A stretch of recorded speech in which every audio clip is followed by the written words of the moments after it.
It now becomes the duty of the court to impose sentence in this case, and that is to see that this defendant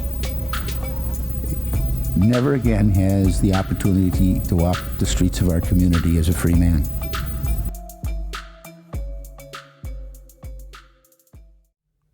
Hello, my name is Paco Rivera, and this is the Maximum Sentence channel, where we discuss recent crimes and convictions and a maximum penalty handed down.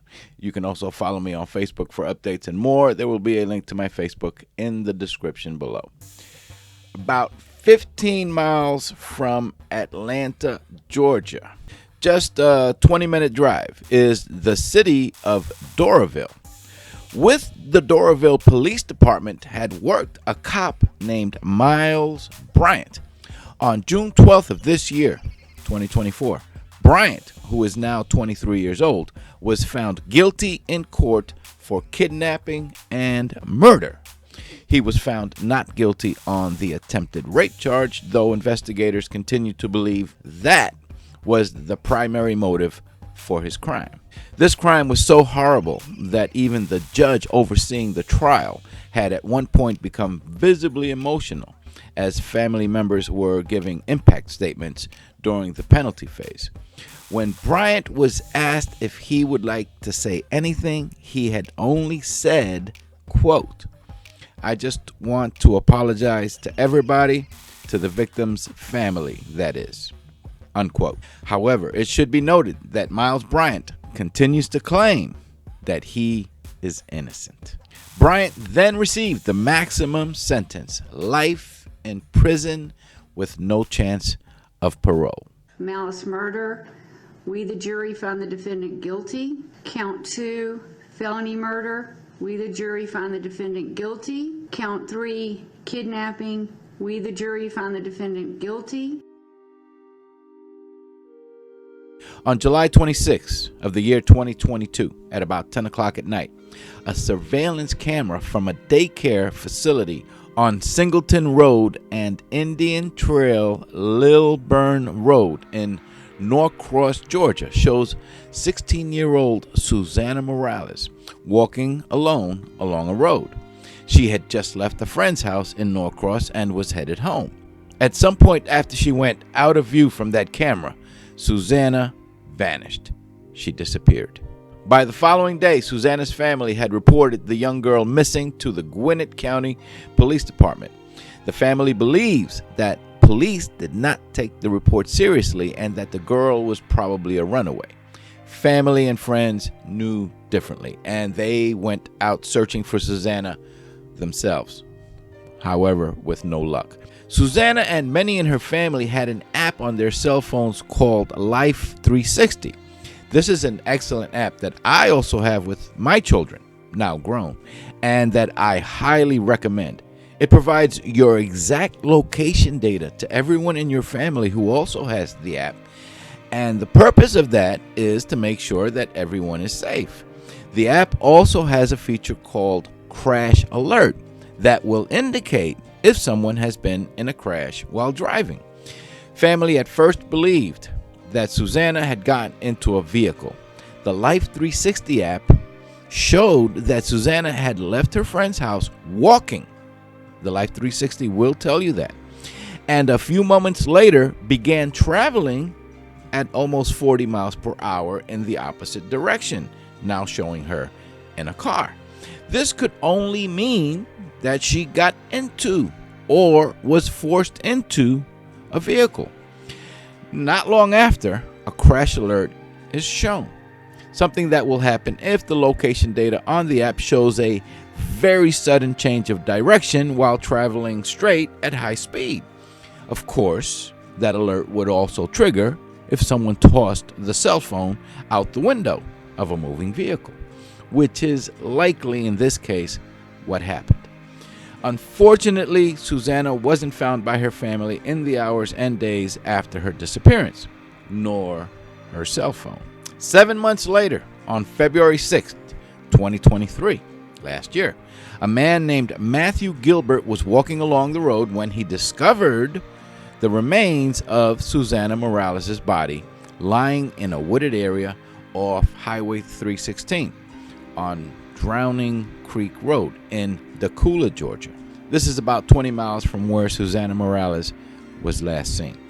There were skull bones scattered throughout the woods.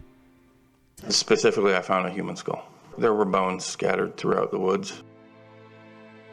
The remains were later positively identified as Susana Morales' by comparing her dental records to the remains that were found. None of Susana's clothing or personal items were found with her remains, but they did find something very interesting near the body: a gun. Investigators also learned that on the night Susana went missing, that police officer Miles Bryant, who was 21 years old at the time, had been assigned to patrol the Sterling Glen apartment complex buildings where Susana had been visiting with a friend. And coincidentally, he also lived there. It was later learned that Bryant was in his car and had caught up to Susana to offer her a ride home. Walking home late at night, one would think that the safest thing someone could do is accept a ride from a police officer, but that was not the case here. At some point after Susana was murdered, Officer Miles Bryant filed a report that his gun was stolen out of his car while he was home. He said that he may have accidentally left the door to his vehicle unlocked and forgot that his gun was in there.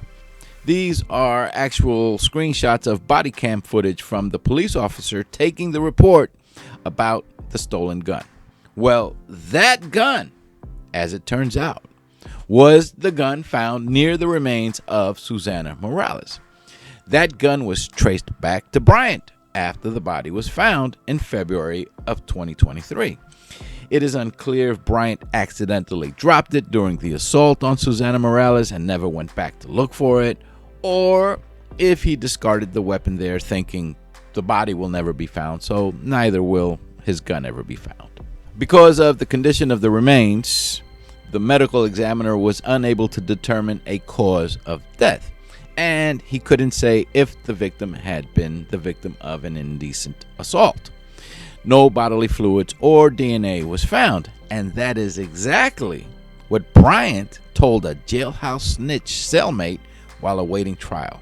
According to that jailhouse snitch, Miles Bryant told him how none of his bodily fluids were at the crime scene, and how that was to his advantage. Bryant decided to reject a plea agreement and claim his innocence and take the case to trial.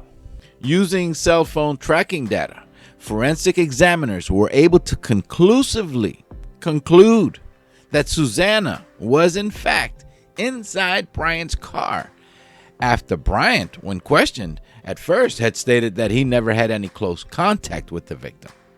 The GPS data from Bryant's cell phone also put Bryant in the woods where Susana's remains and his gun were found, and that he was there on the night that she went missing. He even made 2 phone calls from that location. And I'm gonna be completely honest with you. Your phone records are there.